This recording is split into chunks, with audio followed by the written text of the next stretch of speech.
The first time I hosted, because I've hosted thrice. I don't want to toot my own horn. Yes. I remember it was like 25 years ago, and I think the musical guest was The Strokes. You were opening for The Strokes, right? Jack Black just dropped the most polite mic drop of the year, and it hit Rachel Zegler like a freight train. She's been in full panic mode ever since Disney's live-action Snow White started tanking. What was supposed to be a bold, modern reboot has turned into a massive flop. And now, Rachel is reportedly so overwhelmed, she's looking for a therapist. Yeah, it's gotten that bad. Meanwhile, a movie based on blocky video game characters, Minecraft, is dominating headlines. It passed $700 million globally in under 20 days. That's more than 3 times what Snow White has made in 3 months. And the wildest part, Rachel's allegedly blaming Minecraft for Snow White's failure. Let that sink in. Not the interviews where she mocked the original movie, not the fact she called the prince a stalker, not the awkward press tour. Nope, she's blaming the pixels. It sounds unreal, but multiple industry insiders are backing the story. And honestly, the numbers don't lie. Snow White, once one of Disney's most legendary stories, is now getting crushed by creepers and lava buckets. But this isn't Rachel's first time in the hot seat. An old video recently resurfaced, back when the remake was announced, where she's nearly in tears talking about the early hate she got. At the time, people thought she was being attacked unfairly. Now, things look different. Months of controversy, awkward sound bites, and viral missteps have turned even some of her fans against her. We go way back to the beginning of entertainment, you and I, because we've been jamming and rocking in a comedic way since like the 1990s. Minecraft's one of my favorite video games out there. I do love it.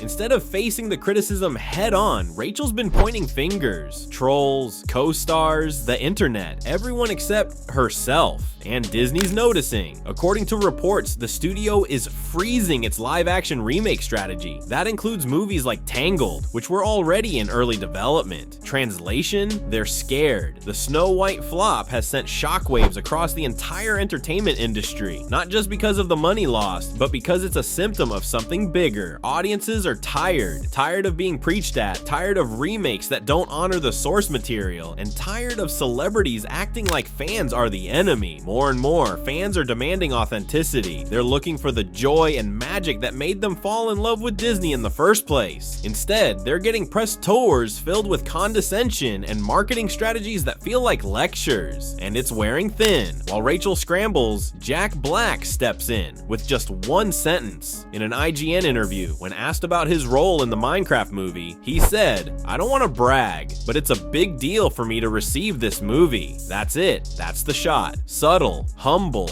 and totally opposite of everything that's plagued Snow White. No politics, no lectures, just a guy happy to be part of something fun." And people noticed. When Rachel was asked about her role, she said she didn't even like the original Snow White. She said the prince was creepy. She dismissed the whole fairy tale vibe. Jack, he leaned into the nostalgia and joy.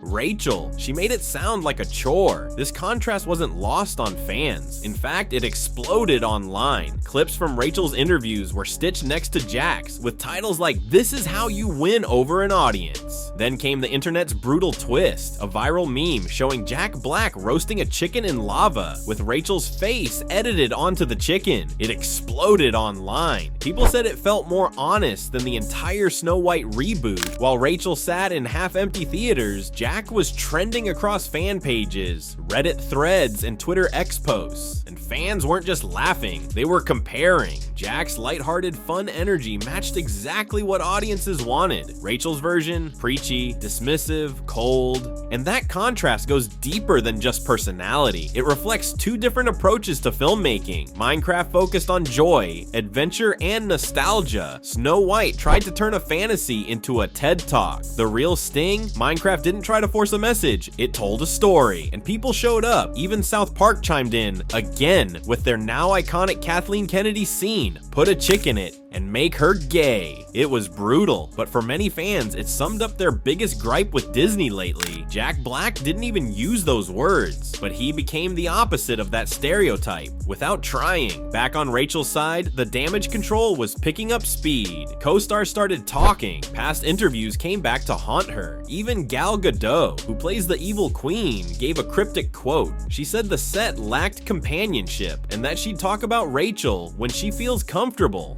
you were here, years ago we were talking about Snow White, right? Wild. It's been a long time since you signed on to make this movie. 2 years this month since I last sat in this lovely chair and talked to you. So did you go directly from West Side? Like, did you have to audition for Snow White, or like, oh, they saw you in West Side Story, they're like, you're Snow White? That's PR code for it was a mess. And Rachel's biggest problem? It's not just what she said, it's how she said it. There was a tone, an arrogance, a way of dismissing fans who loved the original Snow White, like anyone who disagreed was part of the problem. Then old drama popped back up, like the time Rachel insulted Trump supporters online. The backlash was instant. She apologized, but Megyn Kelly slammed it as fake. People started wondering, was this all real or just PR damage control? Then came a curveball. Rachel posted that her dog was sick.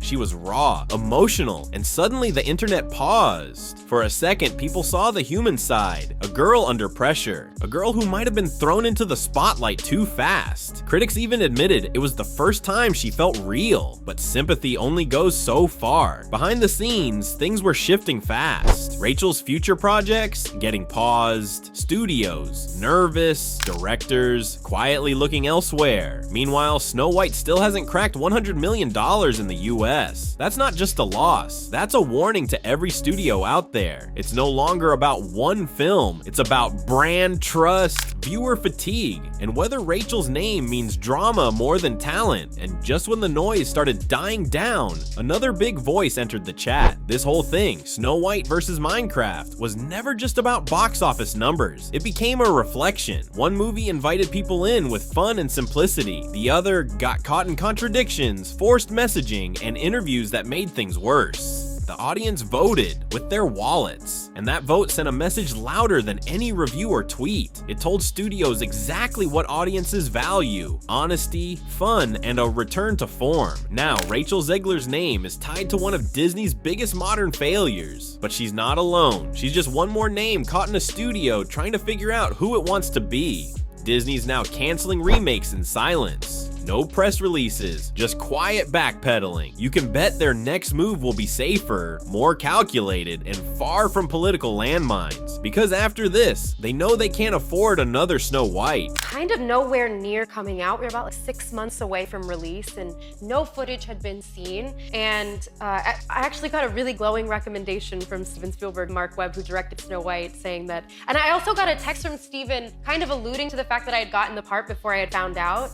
And it's not just about content, it's about trust. Viewers feel like they're being talked down to, lectured, and when they speak up, they're labeled as trolls or bigots. But that's not fair. Most fans want inclusive stories. They just want them told well. They want magic, not marketing. They want characters, not checkboxes. Jack Black proved that you can be part of something new while still respecting what came before. He celebrated his role. Rachel criticized hers. That's the difference. Some of this could have been avoided had the messaging been clearer, had the interviews shown excitement instead of detachment, had the story honored its roots while evolving forward. But that didn't happen. Now Snow White will forever be seen as a cautionary tale in Hollywood, a project that had everything: brand power, budget, talent, and still failed because it forgot the basics. Tell a good story, respect the fans, and don't lecture your audience. So what do you think? Did Rachel get thrown under the bus? Did Jack Black just show the blueprint for how to win over fans? Are audiences really anti-progress? Or are they just tired of studios that forget how to tell great stories? Drop your thoughts in the comments. We're reading them all. And if you thought this story was wild, wait till you see what we've got next. No fairy godmothers, no magic mirrors, just truth bombs. See you next time.